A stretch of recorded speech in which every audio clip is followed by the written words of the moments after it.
Muy buenas, en el vídeo de hoy tenemos una gran sorpresa, pues nos acompañará la que es para mí la mejor nutricionista deportiva y una de las grandes referentes a nivel profesional y en las redes sociales, con un canal de YouTube de cerca de 30.000 suscriptores y con mucho contenido sobre nutrición, suplementación y ciclismo. Ella es Andrea Ferrandis y además de trabajar juntos llevando a diferentes deportistas durante más de 10 años, es una gran amiga y un gran referente, como os he dicho anteriormente. Hoy vamos a hablar de cómo preparar nutricionalmente las últimas 2 semanas de cara a la quebrantahuesos, y aunque puede que que tú que me estás viendo no participes en esta prueba, guarda este vídeo porque te puede servir para una posterior marcha cicloturista de larga distancia. Vamos a hablar de temas muy interesantes, falsos mitos y mucho más, así que sin más dilación, vamos al lío. Bueno, nada, y como ya hemos comentado, hoy vamos a hablar de lo que es la nutrición, la alimentación, la preparación para la quebrantahuesos, que es una prueba pues muy importante en el calendario ciclista, pero que no es la única prueba. Entonces, este vídeo es interesante para aquellos que participéis en esta maravillosa competición cicloturista, pero también, si competís en otras de similar características, pues os puede servir. Así que guardad el vídeo y sobre todo vedlo, anotad cosas interesantes que seguro que Andrea nos va a contar. Y nada, lo primero que quería yo preguntarte es, porque a mí también me preguntan mucho estas cosas mis deportistas y por las redes sociales, son las 2 últimas semanas antes de la competición. Que para todo ciclista, antes de la competición, siempre pues el entrenamiento pasa igual. Están ahí con las dudas y tal, que qué puedo hacer para no cagarla. O sea, ¿qué no debería hacer? Entonces aquí te quiero preguntar yo, las dos semanas anteriores a la competición, ¿cómo podrían estructurar una correcta alimentación, más o menos? Vale, aquí es muy importante destacar dos cosas. La primera, que por hacerlo perfecto 2 semanas antes no vas a marcar una gran diferencia. Y lo segundo, sí que será clave las últimas 2 semanas, ¿vale? ¿Para qué? Pues para llegar en las mejores condiciones a esa salida y sobre todo en condiciones de salud. Por lo tanto, esas 2 semanas yo las diferenciaría en dos bloques. Una primera semana donde vamos a distribuir la alimentación en función del entrenamiento, que esto lo vamos a ir haciendo desde siempre. O sea, una persona que prepara deportes de resistencia y sobre todo una prueba como es la quebrantahuesos debe llevar siempre la alimentación adaptada al entrenamiento. ¿Y esto qué quiere decir? Que no es lo mismo un día que descanses que un día de entrenamiento de fuerza, que un día de salida larga, que un día de rodillo, unas series en rodillo. Entonces aquí distribuimos la alimentación en función de esto. Y ahora pensarás, ostras, ¿qué me está contando Andrea? Si yo simplemente pues como pasta o arroz después de los entrenamientos, tomo suplemento de proteína, me tomo la creatina y poco más. Pues aquí realmente lo que hacemos es estructurarlo. Por ejemplo, yo a la hora de planificar a mis deportistas siempre necesito antes ese entrenamiento y una vez veo ese entrenamiento distribuyo cada día los macronutrientes. Cuando hablo de macronutrientes es hidrato de carbono, proteína y grasa. Lo primero que valoramos es el hidrato de carbono. Por ejemplo, un día de rodaje largo decimos que hay que consumir entre 8 y 10 gramos por kilo de peso. Esto va a depender de cada deportista. Entonces distribuimos primero lo que es el intraentrenamiento y después el resto del día. Sin embargo, un día de entrenamiento de fuerza nos mantenemos en unos 4 o 5 gramos por kilo de peso el día total de hidrato de carbono. Después distribuimos la proteína en función de cada día y lo último ya sería la grasa para completar esas calorías. Sí que 2 semanas antes mi recomendación es que no provoques ningún déficit, ¿vale? Sino que mantengas a tu cuerpo recibiendo todos los nutrientes y calorías que necesita. ¿Para qué? Pues para evitar que tu sistema inmunitario baje o que te resientas, que no recuperes bien, etcétera. Y justo la semana antes, sí que una prueba objetivo, como es en el caso de la quebrantahuesos, aquí recomendamos hacer una carga de carbohidratos específica, ¿vale? Y en cada deportista pues la distribuimos de una manera u otra. Pero eso es lo que debemos de destacar esas 2 semanas antes. Y después hay un punto que siempre se olvida mucho, que es la hidratación.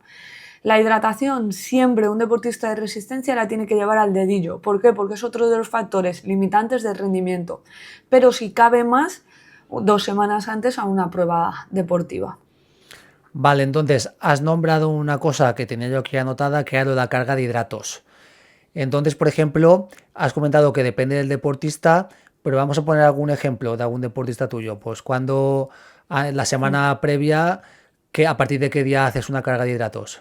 Vale, si la prueba deportiva es sábado, como es en este caso la quebrantahuesos, que este año es sábado 21 de junio, aquí es importante empezar la carga de carbohidratos desde el mismo lunes, ¿vale? Y aquí vamos a hacer una carga de manera progresiva. Y digo de manera progresiva porque si un deportista está consumiendo de media habitual 6 gramos por kilo de peso de hidrato de carbono, iremos aumentándolo poco a poco hasta el día previo, que en este caso será el viernes, hacer una carga máxima. Aquí la teoría, y digo la teoría porque no es aplicable a todos los deportistas, se dice que debemos de consumir hasta 10 gramos por kilo de peso ese día previo, pero muy pocos deportistas llegáis a consumir esa cantidad. ¿Por qué? Porque estomacalmente es bastante complicado, ¿vale? Entonces hay que ver tu tolerancia y ver hasta cuánto puedes consumir. Esto lo podemos hacer en semanas, por ejemplo, que haces una tirada más larga, probar el día antes cuánto hidrato de carbono eres capaz de tomar y en función de esto pues aplicarlo. Puede ser que sea simplemente 8 gramos por kilo de peso y aquí hay diferentes herramientas para conseguir llegar de manera efectiva. Mucha gente piensa arroz y pasta, pero hay otros alimentos ricos en hidrato de carbono que nos sacian menos y por lo tanto es más fácil de llegar, como por ejemplo es batidos con cereales y con miel, que muchas veces esto se nos olvida y son hidratos de carbono también. Entonces un batido, por ejemplo, que lleve leche, que la leche ya lleva algo de hidrato de carbono, junto con cereales, ya sean copos de maíz o copos de avena, junto con un poco de miel, incluso con plátano y batirlo todo, ya estás aumentando la cantidad de hidrato de carbono, es bebible, por lo tanto se va a absorber mucho más rápido y menos saciante que comerte 150 gramos de pasta. Esto no quiere decir que en la cena no comas pasta o no comas arroz. La mayoría de deportistas hacemos la estrategia de la cena de antes, elegir pasta o arroz. ¿Por qué? Porque tenemos bastante buena tolerancia, es bajo en fibra, entonces es una herramienta bastante sencilla. Y aquí mi recomendación es que lo hayas probado previamente. Pero a modo de resumen, y para sintetizar la pregunta que me has hecho, la carga de carbohidratos se debe de hacer de manera progresiva hasta el día anterior a la prueba y puede ser que llegues hasta 10 gramos por kilo de peso. No todos los deportistas llegáis, podrías quedarte en 8, no habría ningún inconveniente. Y esto el objetivo es que llegues a la salida con el glucógeno a tope, que es la principal fuente de energía. Y además de la carga de carbohidratos hay que hacer una serie de cosas, como es evitar el consumo de fibra, evitar las grasas para facilitar sobre todo las digestiones y que no tengas ningún problema el día de la prueba. Incluso esa semana algunos deportistas retiramos legumbres, retiramos también digamos nutrientes que son más inflamatorios, como es el caso del gluten. Yo en algunos deportistas les recomiendo que esa semana no consuman gluten, ¿vale? Y puede ser una estrategia que nos puede ayudar. Pues mira, cuando lo has comentado el tema de la fibra, que después lo has comentado el por qué no la eliminamos, ¿realmente por qué es? ¿Porque la digestión influye en la digestión? Correcto. A ver, aquí hay que valorar cada deportista, porque yo tengo algún deportista que padece estreñimiento, pues ahí en ese caso no. Y hay deportistas pues que antes de una prueba deportiva les cuesta ir más al baño, entonces aquí habría que valorar. Pero muchos, que es la gran mayoría, les pasa el efecto contrario, que el consumo de fibra les hace un efecto laxante, entonces muchos deportistas antes de la salida, oye, que voy 2 o 3 veces al baño, eso no es algo positivo. Entonces, para evitar molestias gástricas el día de la prueba, pues bajamos mucho el consumo de fibra días previos. Pero esto es una estrategia que hay que valorar de manera individual. ¿Por qué? Pues por eso, porque hay sobre todo mujeres que padecen de estreñimiento, entonces aquí hacemos otro tipo de estrategia y sí que mantenemos la fibra, pero la mayoría reducimos la fibra porque les pasa lo contrario. Vale, y después, ¿qué tipo de carbohidrato diríamos que sería el más aconsejable? También dependerá de cada uno, pero el que suele recomendar, me refiero a arroz, pasta, patata, ¿qué tipo de carbohidrato sería mejor? Vale, aquí mi recomendación fuera de los entrenamientos es comer lo que digamos lo más limpio posible, ¿vale? Porque al fin y al cabo el intraentrenamiento o intraactividad o intraprueba vas a estar consumiendo azúcar, o sea, maltodextrina, fructosa son azúcares. Entonces, para cuidar sobre todo tu salud y tu microbiota, debes de priorizar otras fuentes de carbohidratos. Por eso aquí incluimos pasta, arroz, pan, patata, yuca, boniato, serían como los de por excelencia. pero sí que, como he comentado antes, hay determinados momentos, como es el día previo o 2 días antes, que necesitamos hacer altas ingestas y hay deportistas que por su metabolismo, por su peso, por su altura, es muy difícil llegar a consumir esos 10 gramos por kilo de peso. Entonces utilizamos hidratos de carbono más simples, como es el caso de la miel o de la mermelada o el pan blanco, por ejemplo, o cosas que de manera habitual nos recomendaríamos, ¿vale? Por tema de salud, pero aquí sí que está totalmente justificado porque buscamos una estrategia para completar el glucógeno y para que en la prueba deportiva tu salud no se vea afectada, es decir, que rindas al 100% y que llegues a la meta en las mejores condiciones posibles, ¿vale? Entonces ahí está totalmente justificado y tu cuerpo lo va a agradecer en días futuros. Vale, todo claro, todo claro. Y después también algo que muchas veces me suelen preguntar y que suele ser pues un poco tema de debate y de muchas dudas es como las semanas previas solemos hacer el típico tapering, solemos bajar lo que es la carga de entrenamiento en la alimentación, lo que sería el consumo calórico. ¿Qué tenemos que hacer? ¿Reducirlo también? ¿Mantenerlo? ¿O cómo lo hacemos? Aquí hay que adaptarlo a lo que estés haciendo de entrenamiento. Por eso yo utilizo actualmente un software para calcular exactamente las necesidades calóricas del deportista. Es decir, si a mí el deportista me pauta, por ejemplo, voy a poner 60 minutos de rodaje con la bici, yo sé exactamente por su edad, peso, altura, sexo, en ese entrenamiento con una fórmula que se llama MET, qué calorías va a consumir. ¿Vale? Y es una aproximación, digamos que por ejemplo en ese entrenamiento 600 calorías de gasto energético, más lo que él consume al día, entonces distribuimos las calorías, ¿vale? Y es totalmente compatible hacer una ingesta elevada de carbohidrato con mantener las calorías a lo que estás consumiendo, ¿vale? Es decir, si yo por ejemplo pongo 7 gramos por kilo de peso de hidrato de carbono, estos son X calorías, pues el resto para llegar a cubrir lo distribuimos en proteína y en grasa, que puede ser que esa semana vayamos a bajar mucho la grasa y es la manera de mantener las calorías. Es decir, hacer un alto consumo de hidrato de carbono no implica hacer una alta ingesta de calorías, ¿vale? Esto es importante. Vale, todo correcto en ese sentido. Entonces lo que haríamos sería eso, adaptar lo que es al gasto calórico que estás haciendo con el entrenamiento, adaptamos lo que es la alimentación. Por lo tanto, las últimas 2 semanas, como bajamos un pelín, tampoco hay que bajar excesivamente la carga, pero como la bajamos también un poco lo que son las horas de entrenamiento, pues a lo mejor lo que haríamos es eso, tú puedes, lo que has dicho, puedes mantener e incluso hacer la carga de carbohidratos, pero disminuyendo y ajustando lo que son las kilocalorías. Claro, mira, te lo explico en un Vale. ejemplo.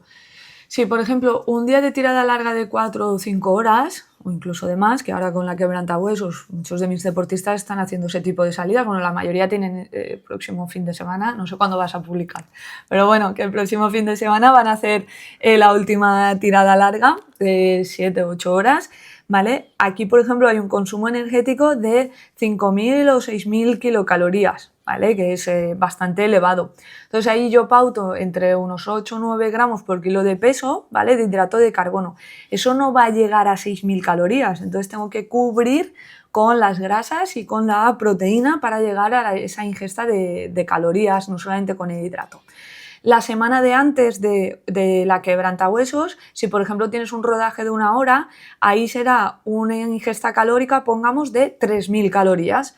Pues yo voy a poner hasta 7 u 8 gramos por kilo de peso de hidrato de carbono y lo que falte de calorías yo lo voy a cubrir con la proteína y con la grasa. Claro, comparándolo con el día de tirada larga de esta semana que haces el entrenamiento, estamos reduciendo las calorías a mitad, entonces vamos a reducir el volumen, sobre todo en este caso de la grasa y de la proteína.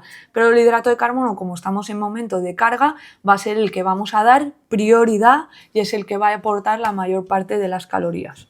Todo correcto, todo claro.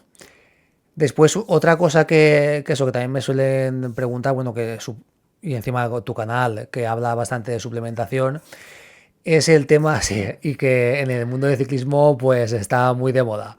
Y la gente está al día. Y en los truquitos que no falten. Y lo que quería preguntar, que pues algunos me lo han preguntado, es las últimas 2 semanas previas, ¿qué hacemos con la creatina? ¿Y qué hacemos con los que toman betalanina? Vale. La creatina la retiramos, pero A ver, esto quiero destacar que la retirada de la creatina es porque en algunos deportistas, no en todos, puede provocar algo de subida de peso. Normalmente es hasta 2 kilos, pero esta subida de peso es de agua intracelular, es decir, esto nos está ayudando a mantenernos en un buen estado de hidratación, por lo tanto no es contraproducente. Pero sí que pruebas como una quebrantahuesos o un apurito, o pruebas como un maratón o un ultra trail, el peso total del deportista influye mucho, sobre todo en el tema de los vatios, etc. Entonces, una manera de bajar de peso de manera fácil es quitar la creatina. Entonces, es una manera de mejorar algo el rendimiento. Entonces, durante 2-3 semanas previas a esta prueba, yo sí que recomiendo retirar este suplemento, la creatina. El resto de suplementos, como es el caso de la betalanina que has preguntado, yo no recomiendo quitarla porque no tiene este efecto secundario, es decir, no tiene un efecto de aumento de peso, sino al contrario, te puede beneficiar en algunos momentos de la prueba. Entonces la betalanina sí que la mantendríamos. Lo mismo que el bicarbonato, los nitratos, hay ciertos suplementos que no deberíamos de retirar porque venga una prueba deportiva, sino que al contrario puede ser un buen momento para hacer hincapié y tenerlos presentes. Vale, pues tenemos claro, la creatina al armario, la dejamos estar hasta que pase la prueba. Y sí que es verdad, yo cuando tomo la creatina sí que noto un ligero aumento de peso. Sí que es verdad que no me noto pesado, pero sí que hay ese aumento por lo que le dices, la cantidad la retención de agua intracelular y que no repercute en mi rendimiento, diríamos, a la hora de ir al gimnasio y tal y cual, de correr a lo mejor una hora o entrenar un poquito, pero si son ya muchas horas, pues ahí lo que es ese extra de peso, pues sí que puede afectar un poquito al rendimiento. Entonces, pues si no nos va a aportar más incluso nos va a quitar, nos va a repercutir, pues mejor eliminarlo y ya está. Y después de pasar la prueba, pues lo volvemos a tomar o no, o ya veremos. Pero eso, que la betalanina, el Correcto. bicarbonato, lo que estéis tomando, solo mantenéis, solo la creatina. Y después has comentado antes el tema de la hidratación. Y sí que quería preguntarte, porque alguna vez sí que me ha pasado con algún deportista, la sobrehidratación. Porque todo el mundo sabe hidratarse, pero ¿hasta qué límite? Porque la sobrehidratación también es mala, también bajaría el rendimiento. Sí, pero más que la sobrehidratación, normalmente el error es la mala elección del método de hidratarse, Vale. ¿vale? O sea, es decir, llevar bidones con agua y no consumir la suficiente cantidad de sodio, ¿vale? Esto puede provocar, pues, al fin y al cabo, esa sobrehidratación que estamos comentando, una hipernatremia, ¿vale? Entonces, aquí hay que tener en cuenta varios aspectos. El primero de ellos, la mejor manera de hidratarse. Bueno, hablamos intraactividad, ¿no? Supongo. Interactividad. La mejor manera de... Vale, la mejor manera de hidratarse intraactividad es con una bebida isotónica. Una bebida isotónica es una bebida que tiene una concentración muy parecida a nuestro plasma sanguíneo. Por lo tanto, va a permitir que nos mantengamos de manera más eficiente hidratados, ¿vale? ¿Por qué? Porque a la hora de entrar, pues, ese sodio dentro de la célula, etcétera, y mantener el estado de osmolaridad que decimos, es perfecto, ¿vale?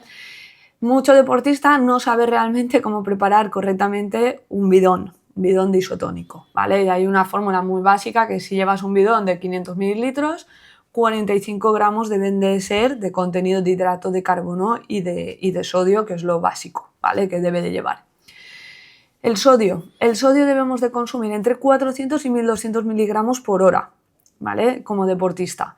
Muchos deportistas no llegan a consumir ni 100 ni 200 miligramos. Muchas cápsulas de sales que venden comercialmente no llegan ni a 200 miligramos y se toman una por hora, ¿vale? ¿Esto qué quiere decir? Que van muy justos. Una prueba como la quebrantahuesos, que te puede pasar de todo, porque hará unos 3 años, 3 o 4, cayó la Monumental de agua, hacía frío, entonces no hacía falta tanta hidratación y la mayoría de los míos ni salieron, ¿vale? Y los que salieron son 4 locos, que digo yo, ¿vale? Porque cayó mucha agua. Sin embargo, creo que fue el año pasado o el anterior, bueno, hubo un año que se suspendió por altas temperaturas. El año pasado creo que hizo mucho calor, ¿vale? Que me bailan los años. Como llevo tantos a todos los años, ya no sé qué año ha sido cada cosa, ¿vale? Entonces, hay que saber exactamente tu tasa de sudoración, es decir, cuánto pierdes de agua por hora de líquido y en función de eso aportar la cantidad de isotónico que va a ser tu base. Pero hay que tener en cuenta también el sodio. Si, por ejemplo, eres una persona que tiene alta sudoración, deberás aumentar el sodio a unos 800 miligramos por hora, por ejemplo. Sin embargo, si tienes una tasa de sudoración muy bajita, 400, 500 miligramos por hora. Si esto lo mantenemos, lo que va a provocar es que en caso de que te excedas bebiendo, o es más difícil que te excedas bebiendo. ¿Por qué? Por el aporte de ese sodio y de hidrato de carbono constante. Sin embargo, si llevas solamente agua en el bidón, lo que va a ocurrir es que sea más fácil que te pases bebiendo. ¿Por qué? Porque tu cuerpo tiene sed, porque no le estás aportando el sodio y el hidrato de carbono que necesita y no lo estás hidratando de manera correcta, porque no es un isotónico que no tiene una concentración parecida a nuestro plasma. Entonces, suele ser el error que suele haber es ese, el ingesta de agua, entonces te estás pasando, ¿vale? Entonces, importante, si vas a una prueba como la quebrantahuesos, lleva bidón con isotónico. Y después lo que sería previo a la prueba, los dos, por ejemplo, 2-3 días Sí. previos a la prueba, que eso que hay que hidratarse, que alguna vez, pues eso, que algún deportista se ha hidratado más de la cuenta. Entonces ahí, que la hipernatremia que comentas, ahí que debería, ¿cómo podría uno regularse la cantidad de agua que debería de beber? A ver, esto lo tienes que llevar al dedillo siempre, en tu día a día, porque es uno de los parámetros de salud, mantenerte bien hidratado, ¿vale? Entonces, una manera de medirlo fácilmente es el color de la orina. La orina debe ser clara, no debe ser oscura, pero también hay que medir de, oye, si la orina es muy, muy, muy clara, voy al baño 5 veces en una hora, es que te estás pasando en beber, ¿vale? Entonces, aquí hay que ver el equilibrio. Por hacer una estrategia de sobrehidratación días previos no te va a marcar la diferencia ese día de la prueba. Lo importante es que llegues a ese momento en un estado óptimo de hidratación. Aquí muchos de mis deportistas lo que llevan es antes de la salida un bidón con hipotónico. Una bebida hipotónica es una bebida de una concentración aproximada del 5%, es decir, en 500 mililitros 25 gramos de hidrato de carbono. Esto te va a ayudar a rehidratarte de manera eficiente y de manera muy fácil. ¿Por qué? Porque después de estar 8 horas durmiendo, ahí hay una serie de deshidratación y sobre todo por respiración nosotros nos deshidratamos. Entonces sería una manera fácil de llegar bien hidratado. Y luego ya pues típico consejo, no se te ocurra días antes pues beber alcohol que deshidrata, hay ciertos medicamentos que también deshidratan, ¿vale? Entonces es algo típico de la noche, no, me he tomado 3 cervezas, pues ahí vamos mal, vamos mal. Sí, sí, eso está ¿Sabes? claro. A ver, una cosa también es la teoría, eso de la cervecita del día de antes, pero si alguno, por tipo que está más nervioso de la cuenta y quiere tomarse una copita de vino para dormir más tranquilo, pues tampoco le vamos a decir que no, que descanse. Pero que sea una copita y ya está, Sí, una vamos copita y ya está. a, a mejorar la vasodilatación. Exacto, exacto, exacto. Y después, los errores más comunes que te has encontrado en los ciclistas de una prueba de estas características en la semana previa, los días previos.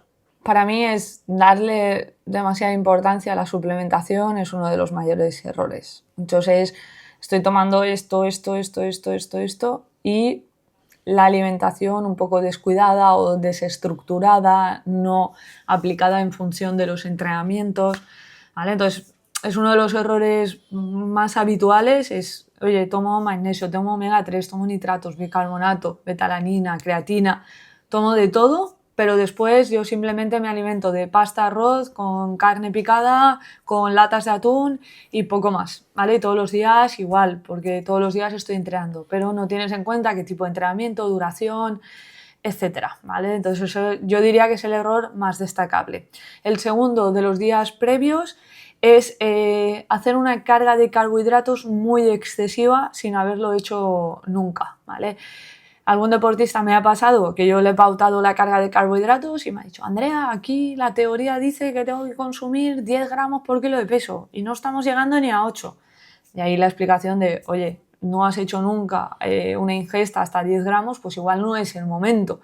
Es el momento de que llegues en buenas condiciones, estomacalmente, de energía y tranquilo que el hidrato de carbono, o sea, el glucógeno está lleno, ¿vale? ¿Por qué? Porque es un almacén muy limitado.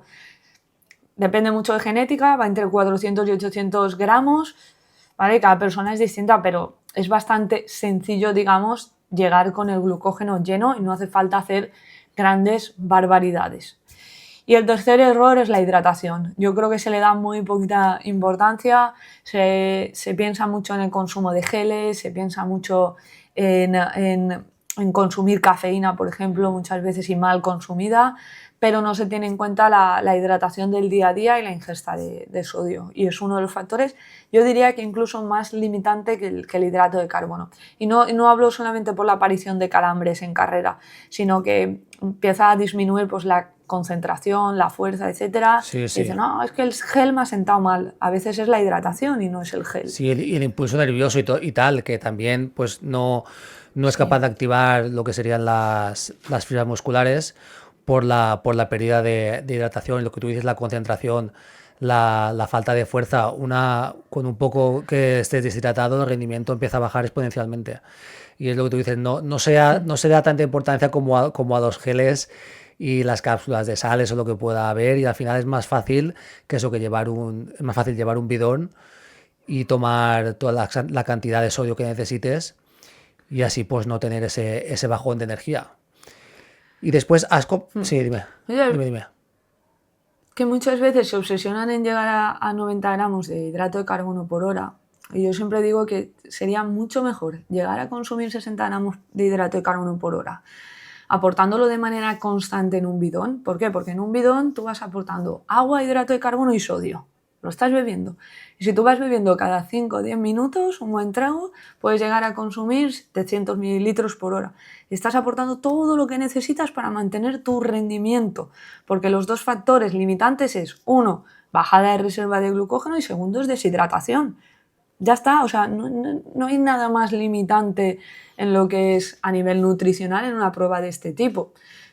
Lo demás es un extra, o sea, ese gel es un extra, esas cápsulas de sales puede ser un extra, esa cafeína, pero lo básico es ese bidón.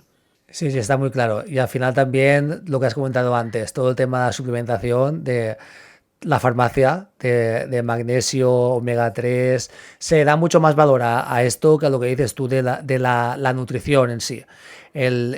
Todo que sea natural, el comer natural, el llevar un estilo de vida, nutricionalmente hablando, saludable.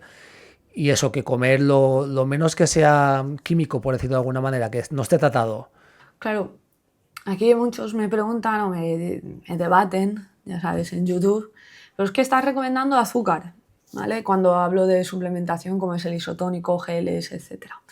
Yo recomiendo ese consumo de esos azúcares que son alimentos procesados, digamos que no entran dentro de la gama de saludables, ¿vale? Pero en un momento de actividad y resistencia el efecto que hace nuestro cuerpo es totalmente diferente a otro momento del día. Entonces, eso no te va a provocar ningún daño. Lo que te va a provocar un daño es acabar una carrera, por ejemplo, y comerte 2 bollos. ¿Por qué? No, es que esto me lo merezco, porque ya lo he hecho. O a lo largo de la semana comer esos 2 bollos, añadir azúcar en todos los cafés, beberte 2 cervezas al día. Eso te va a provocar más daño que lo que es el intraactividad, que ahí Sí, no es. O sea que depende de cuándo. claro, es Eso es cuando el importante. cuerpo no lo necesita, es cuando más lo tomamos. Y ahí es cuando Claro. viene el problema. Sí, sí. Pues nada, pues yo creo que ha quedado bastante claro lo que son las 2 semanas previas a una competición de esta magnitud, y para cualquier otra prueba, ya sea maratón también, en carrera a pie, un triatlón de larga distancia, todo lo que sea pruebas de larga duración, pues todos esos consejos os van a servir de ayuda, porque al final todo es lo mismo. Y la verdad que es muy interesante, es muy importante, porque va a afectar al rendimiento, que habremos estado entrenando mejor medio año o un año, incluso en algunos, entrenando en la bicicleta muy duro, y lo podemos fastidiar por no tener en cuenta todo lo que es la nutrición y una buena alimentación preprueba. Por lo tanto, pues eso, pues espero que os haya gustado mucho el vídeo, todos estos consejos de Andrea, que os dejaré todos sus enlaces en la descripción del vídeo. También su canal de YouTube, que lo podéis ver, que ahí tenéis mucho sobre suplementación, que seguro que os gustará. Y nada, que tenéis otro vídeo pendiente, que os publicaré también dentro de poco, que será para todo tema, que eso va a molar, sé que a la gente va a molar, de suplementación intraprueba. Todo eso quiero hablarlo en un solo vídeo, y nada, que lo tendréis dentro de poco. Pues nada, Andrea, muchísimas gracias por estar aquí, y nos vemos en el próximo. Muchas gracias, Haru, y siempre es un placer grabar contigo y estar aquí hablando de alimentación, rendimiento, etc. Un abrazo grande. Vale, hasta la próxima.